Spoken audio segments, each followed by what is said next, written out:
जिस पर संधान करने से मेरा वचन पूरा होगा, जो मैंने अपने मित्र दुर्योधन और अपने पिता की जल्दी देह के समक्ष दिया कि मैं पांडवों के संपूर्ण वंश का विनाश करूंगा।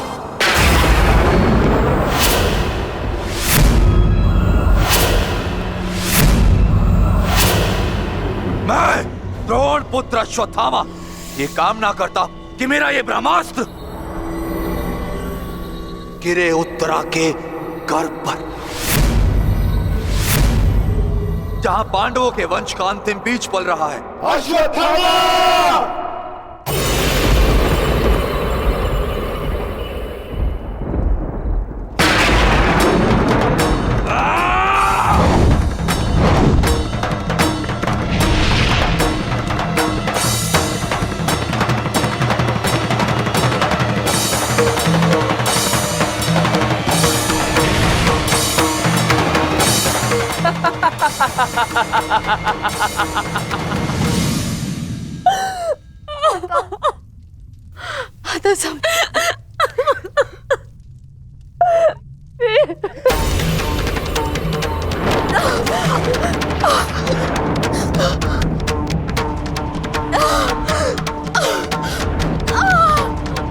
क्या हुआ पुत्री, तुम ठीक हो ना? पता नहीं माता, ऐसा लग रहा है जैसे किसी ने मेरी गर्भ पर प्रहार कर दिया हो।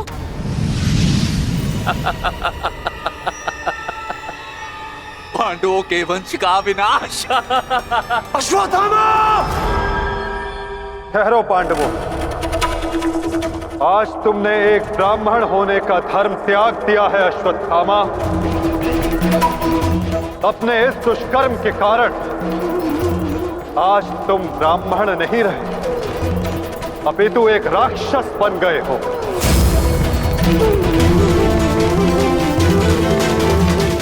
आज तुम्हें वो दंड दिया जाएगा जो एक राक्षस को दिया जाता है।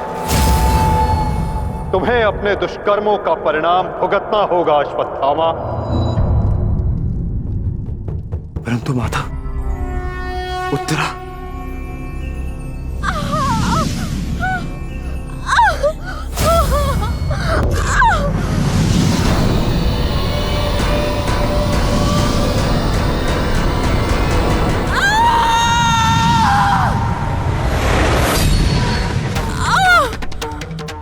ब्रह्मास्त्र उत्तरा के गर्भ में प्रवेश कर चुका है पार्थ।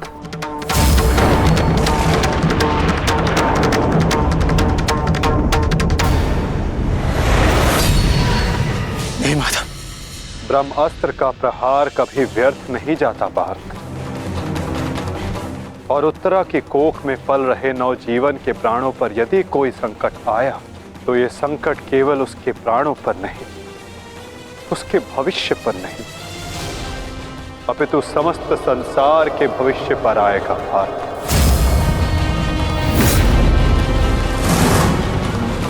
ये इस युग का अंत कहलाएगा पार्थ, अपितु इस नवजीवन की सुरक्षा करना आवश्यक है। धर्म के रक्षण के लिए इस नवजीव का जीवित रहना आवश्यक है पार्थ। माता रक्षा कीजिए, मेरी संतान पे कोई संकट आ रहा है। माता रक्षा कीजिए, रक्षा कीजिए। कुछ कीजिए माता, वैसा अनर्थ मत होने दीजिए।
भी ये बालक सुरक्षित है।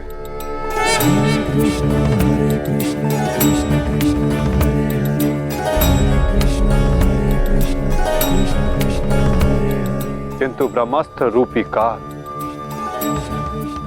अभी भी इस पर घात लगाए बैठा है।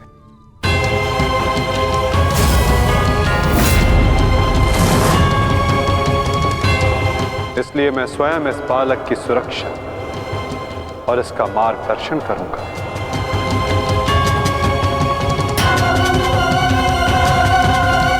परंतु इस अद्भुत बालक की परीक्षा की घड़ी तो अब प्रारंभ हुई है। एक योद्धा की भांति इस बालक को इस संसार में जन्म लेना होगा, जो धर्म के मार्ग को प्रशस्त करेगा। एक योद्धा इस संसार में आने के पश्चात युद्ध लड़ता है, किंतु इस बालक को जन्म लेने के लिए संघर्ष करना होगा और जीवन की ये परीक्षा इसे स्वयं देनी होगी।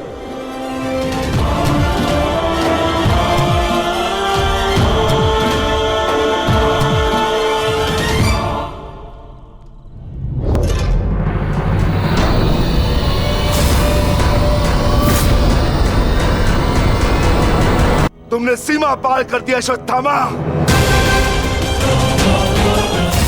अब मैं तुम्हें जीवित नहीं छोड़ूंगा। सच्चा हो जा मरने के लिए अश्वत्थामा।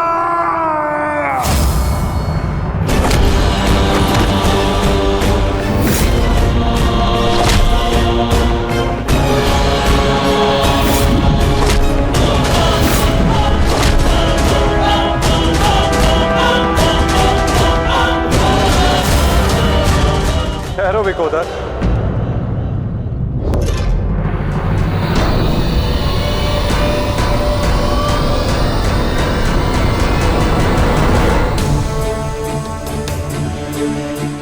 अश्वत्थामा तुम्हारा गुरु पुत्र है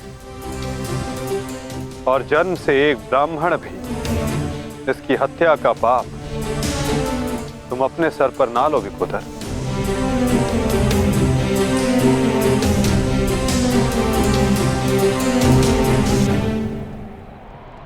किंतु माता, इसने जो किया है वो क्षमा के योग्य नहीं। अवश्य पार्थ, अश्वत्थामा ने जो किया वो क्षमा के योग्य नहीं है। अश्वत्थामा को दंड अवश्य मिलेगा। ऐसा दंड कि आने वाला संसार सदा स्मरण रखे कि मूर्खता और खीज में किया गया कर्म सदा विनाशकारी सिद्ध होता है।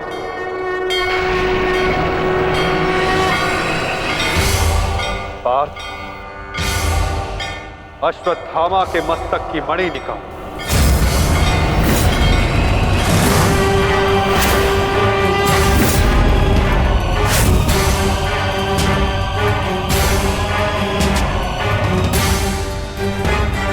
नहीं वासुदेव, आप ऐसा नहीं कर सकते। देना है तो मुझे मृत्युदंड दीजिए वासुदेव, परंतु ऐसा मत कीजिए। तुम वीर गति पाने के योग्य नहीं हो अश्वत्थामा। तुमने जो किया है उसका दंड तुम आजीवन भुगतोगे। पार्थ,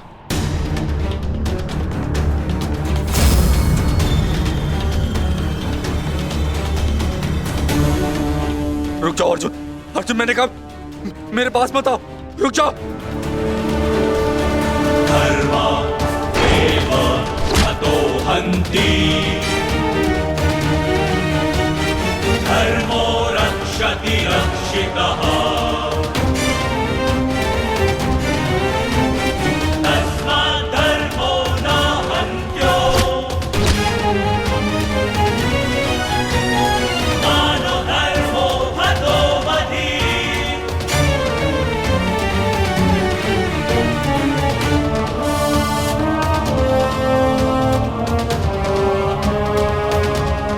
अर्जुन नहीं नहीं अर्जुन धर्मो रक्षति रक्षितः नहीं अर्जुन नहीं अर्जुन मानो धर्मो हतो वधि अर्जुन नहीं नहीं अर्जुन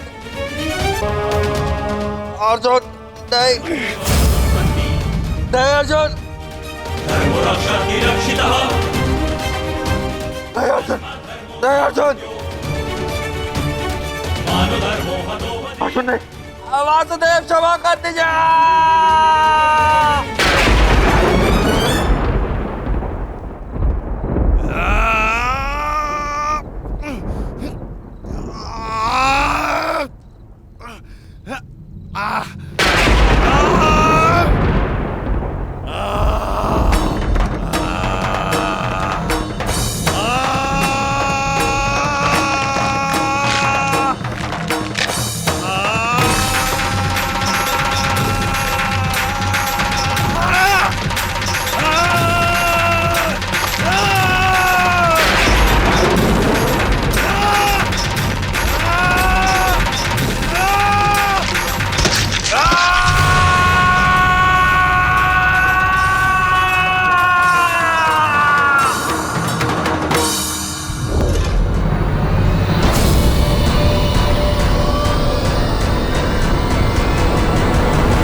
मैं तुम्हें श्राप देता हूं अश्वत्थामा, तुम्हारे ये घाव कभी नहीं भरेंगे। तुम चिरकाल तक आजीवन ऐसे सड़ते रहोगे।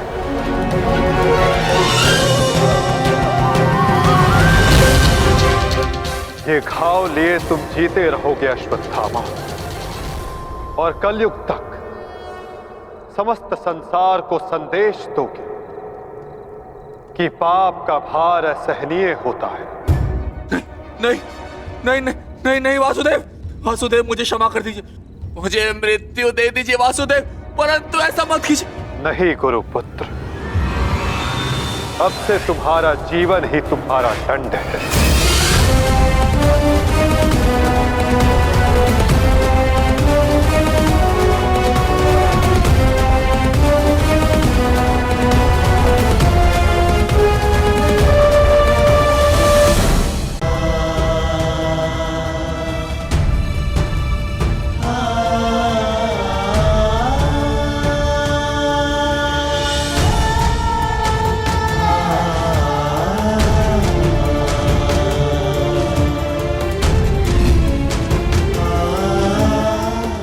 कल्याण हो पुत्र।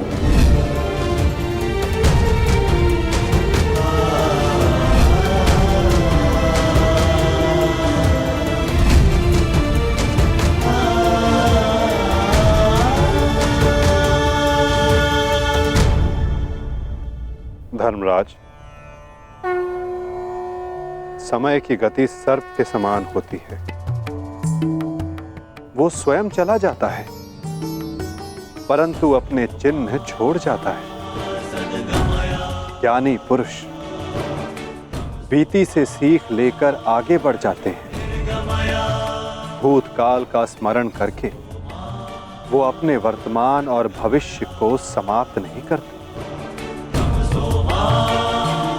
अब समय आ गया है अपना अधिकार लेने और प्रजा को उसका अधिकार दिलाने का। धर्मराज, तुम धर्म युद्ध जीत चुके हो, अब धर्म की स्थापना करो। धर्मराज, आगे बढ़ो।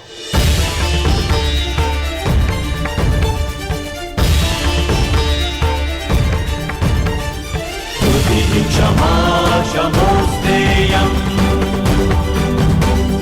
शौचमिन्द्रिय निग्रहः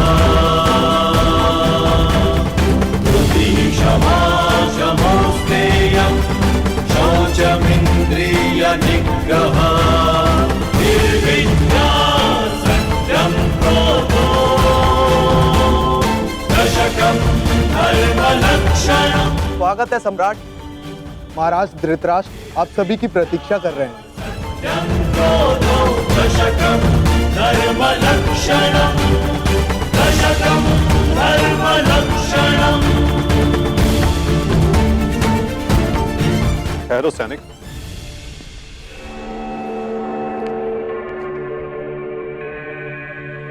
मुझे युवराज दुर्योधन का कक्ष देखना है। आइए वासुदेव।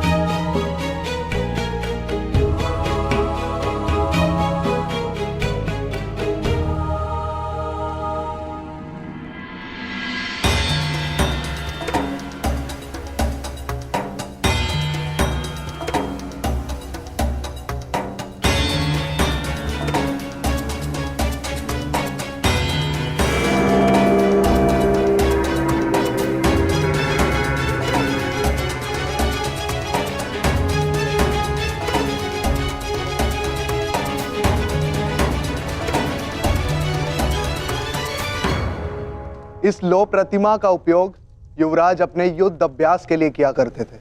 किंतु ना अब दुर्योधन शेष है, ना युद्ध। अब इस प्रतिमा का स्थान बदलने का समय आ गया है।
ये वही सभा है जो भारत के सबसे वीर और महान महारथियों से सजी रहती थी, और आज ये रिक्त है। वो एक अशुभ दिन था, वो एक द्यूत सभा जो मेरे 100 भाइयों और उन सभी महारथियों के विनाश का कारण बनी। 100 नहीं, 101 भाई थे भ्राता भीम, कौरव और ज्येष्ठ कर्ण। सारी प्रतिज्ञाएं पूर्ण हो गई। यदि कुछ खाली है तो ये सभा। तुम सब विलाप ना करो।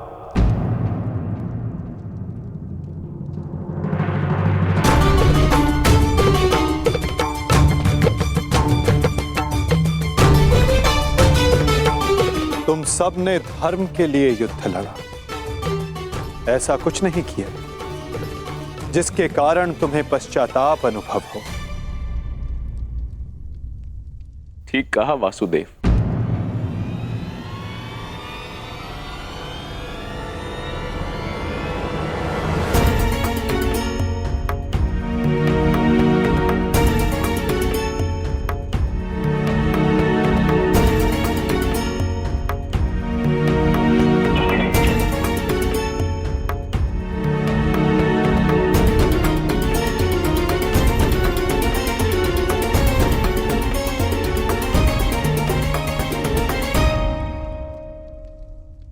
पश्चाताप तो मुझे करना चाहिए। एक राजा का कर्तव्य होता है अपनी प्रजा को उन्नति के द्वार तक लेकर जाना, और एक पिता का कर्तव्य होता है अपनी संतान को धर्म के मार्ग पर ले जाना।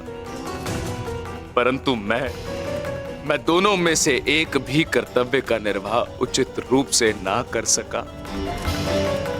यदि आज ये सभा रिक्त है तो उसका कारण मैं ही हूं वासुदेव। भीम, तुमने मेरे 100 पुत्रों का वध किया है, किंतु अब मुझे तुम्हारे भीतर अपने वो 100 पुत्र अनुभव होते हैं। पुत्र, एक बार, केवल एक बार एक अभागे पिता के आलिंगन में आ जाओ। मुझे ऐसा लगेगा कि मैंने अपने सभी पुत्रों को अपने आलिंगन से लगा लिया है।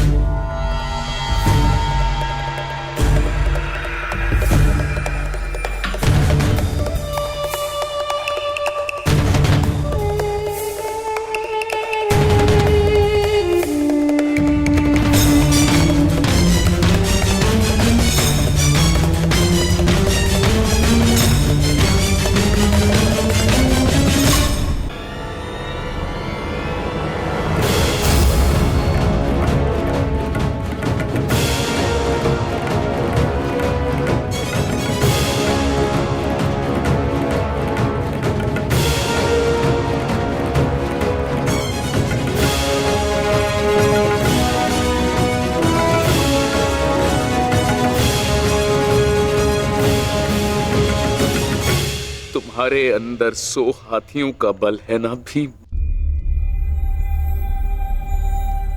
और मेरी भुजाओं में भी मेरे 100 पुत्रों का वध करते हुए तुम्हें तनिक भी पीड़ा नहीं हुई भीम? तनिक भी हृदय नहीं कांपा तुम्हारा अपने भ्राताओं का वध करते हुए?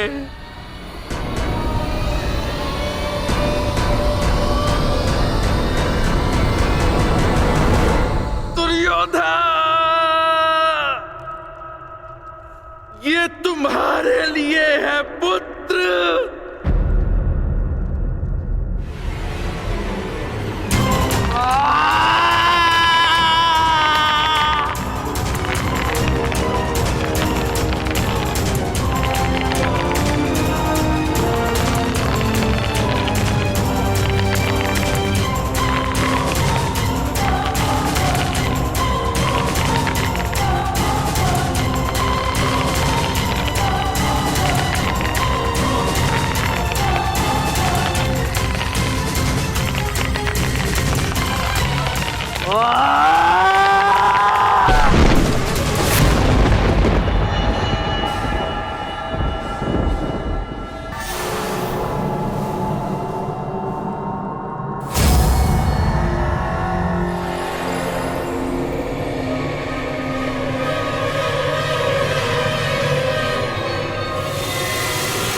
ये तुम्हारा अंत है भीम, अंत है, अंत है, अंत है।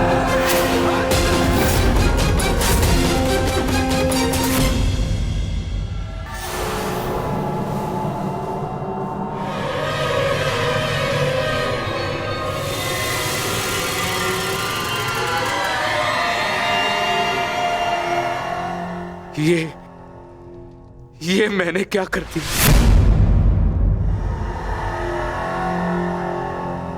मैं भी पुत्र हंता हो गया।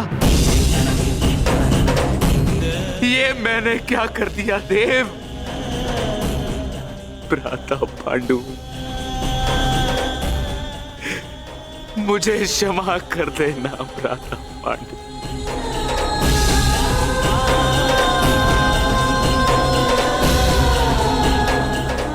प्रतिशोध की ज्वाला ने मेरे विवेक को हर लिया। क्षमा कर दो मुझे।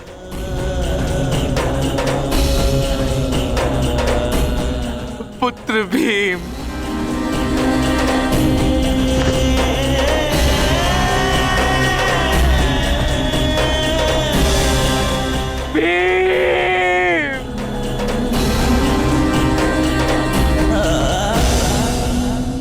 आपने उचित कहा महाराज। जब मनुष्य का विवेक हर जाता है तो उसके पांव स्वतः ही पाप की ओर बढ़ जाते हैं। किंतु अभी समय नहीं आया है महाराज कि आप अपने भाई से क्षमा मांगे। आपके पुत्र विकोदर भीम अब भी जीवित हैं।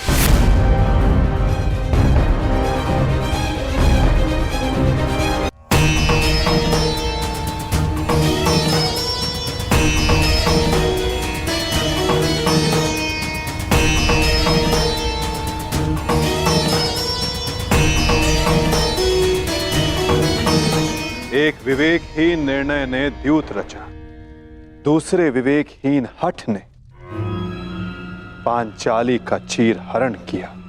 ये विवेकहीनता ही तो थी महाराज जो महाभारत का बीज बना। नारायणं नमस्कृत्य नरं चैव नरोत्तमं प्रतिशोध की अग्नि शत्रु से पूर्व स्वयं को जलाती है। अपने मन को शांत कीजिए। आप अभी पुत्रहीन नहीं हुए हैं। आपके 5 पुत्र अभी जीवित हैं।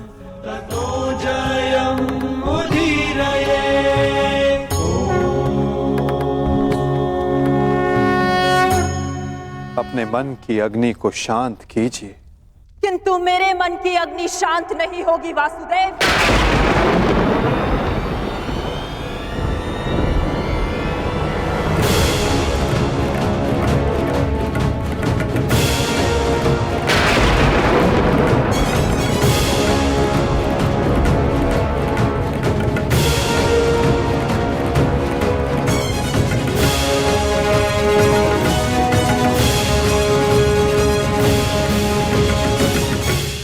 छल से मेरे सभी पुत्रों को मरवा डाला वासुदेव।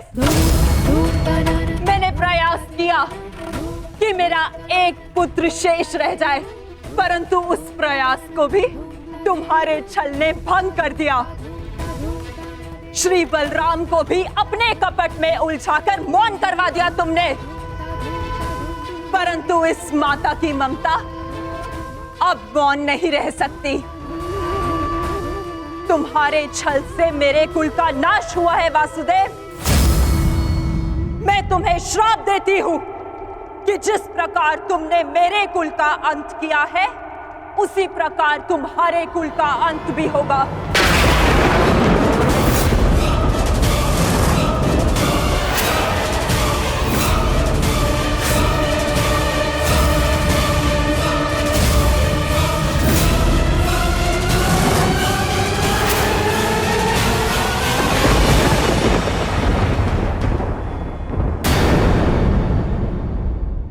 कुल का अंत किया है, उसी प्रकार तुम्हारे कुल का अंत भी होगा।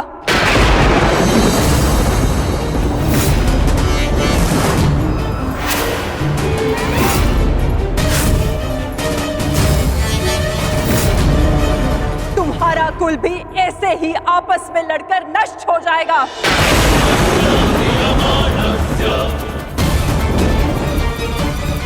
मैं भाग्यशाली हूँ कि मेरे नेत्रों पर पट्टी बंधी है और मैं ये सब नहीं देख पाई, परंतु तुम ये महाविनाश अवश्य देखोगे।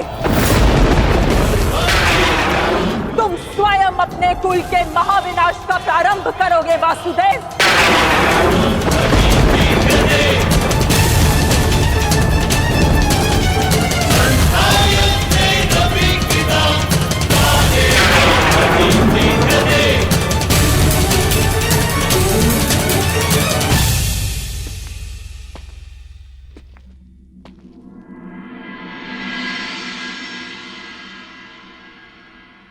जिस प्रकार एक प्रसन्न माता का आशीष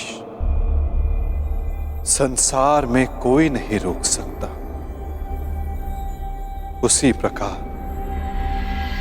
एक दुखद माता का श्राप संसार में कोई नहीं टाल सकता।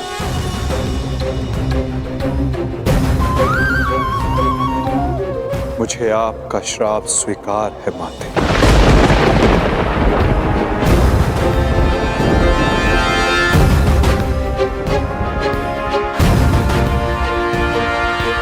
किंतु क्या आपको ज्ञात है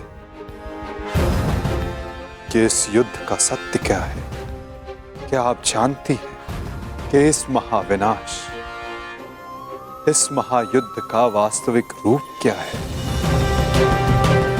मेरे साथ चलिए माता, उस कुरुक्षेत्र की रणभूमि पर जो इस महाविध्वंस, इस महाभारत की साक्षी बनी है।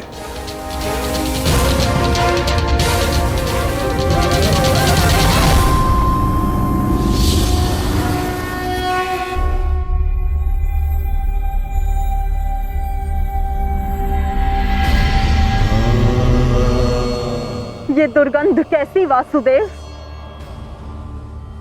ये दुर्गंध उन वीरों के शवों की है जिन्होंने इस महायुद्ध में अपना बलिदान दिया है माता, परंतु जिन्हें अंतिम संस्कार का अवसर भी ना मिला। ये दुर्गंध यहाँ हुए भीषण संहार के एक एक क्षण का अनुभव करा रही है मुझे। तुमने छल से मेरे एक एक पुत्र का वध कराया है वासुदेव। अपने दिए गए श्राप पे मुझे कतई भी पश्चाताप नहीं है। इस युद्ध से किसी को कुछ प्राप्त नहीं हुआ। ये युद्ध सबके लिए दुर्भाग्य ही साबित हुआ है और तुम्हारे लिए भी ये दुर्भाग्य ही साबित होगा। और आज मेरे श्राप के रूप में तुम भी उस युद्ध से दुर्भाग्य ही लेकर जाओगे। जब आप मुझे अपराधी मान ही चुकी हैं, जब आप मुझे दंड दे ही चुकी हैं, तो आप मेरा कोई स्पष्टीकरण भी स्वीकार नहीं करेंगी माता।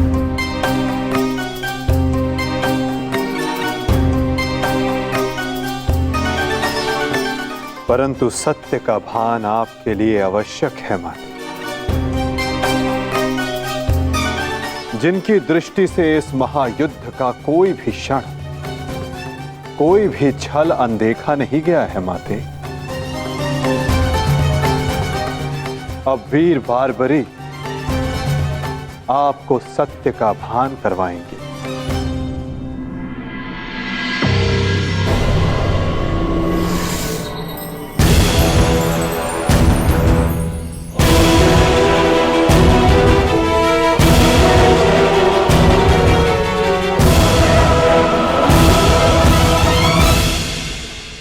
अब आपके समक्ष वीर बारबरीक है गांधार पुत्री,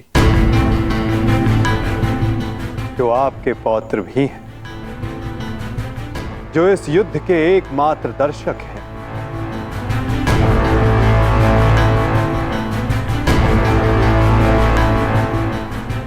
वो बारबरी जिन्होंने अपना शीश दान किया और अमर हो गए।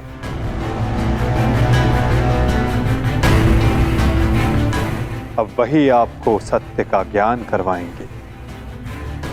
वीर बारबरीक की दृष्टि से इस महाभारत का कोई भी बल और छल अनदेखा नहीं रहा है माता। अब बारबरीक आपको सत्य बताएंगे। पुत्र बारबरीक, तुम स्वयं बताओ, क्या वासुदेव ने छल से मेरे पुत्रों का वध नहीं करवाया है? यदि तुमने इस युद्ध का एक एक क्षण निष्पक्ष होकर देखा है तो बताओ, कौरव वंश के वट वृक्ष महामहिम भीष्म, जिन्हें इच्छा मृत्यु का वरदान था, क्या वासुदेव ने उन्हें अपने छल से धराशाही नहीं करवाया है? क्या वासुदेव ने द्रोण पुत्र अश्वत्थामा की मृत्यु का छल रचकर आचार्य द्रोण का वध नहीं करवाया है?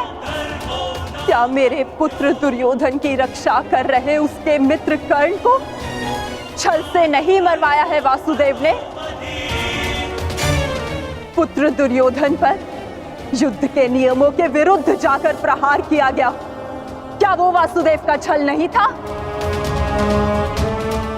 मेरे समस्त 100 पुत्रों के वध का कारण केवल वासुदेव है। क्या ये भी सत्य नहीं है बार्बरिक?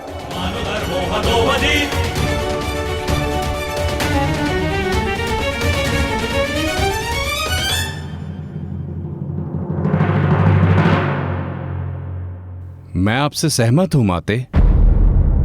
ये सब स्वयं वासुदेव ने करवाया।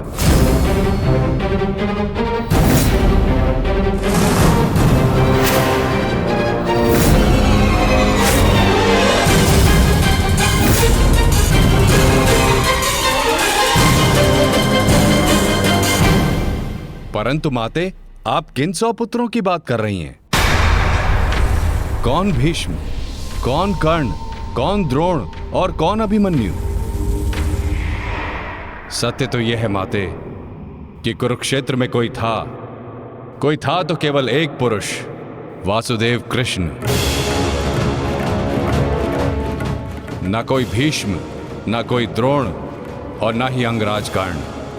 जिस पर प्रहार हुए वो वासुदेव ही थे, और जिसने प्रहार किए वो भी वासुदेव ही थे। उनके अतिरिक्त कुरुक्षेत्र में कोई और उपस्थित नहीं था माते। ये तुम क्या कह रहे हो बर्बरिक? इसका क्या अर्थ है? इसका अर्थ शब्दों से नहीं, दृश्यों से समझ आएगा राजमाता।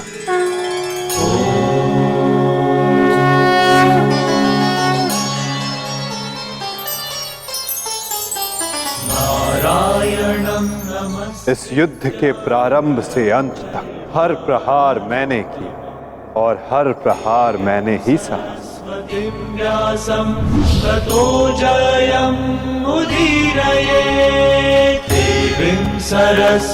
धर्म स्थापना के लिए धनुष, गदा, खड्ग, ये सब मैंने ही उठाए और इन सारे अस्त्रों का हर एक प्रहार मैंने ही सहा।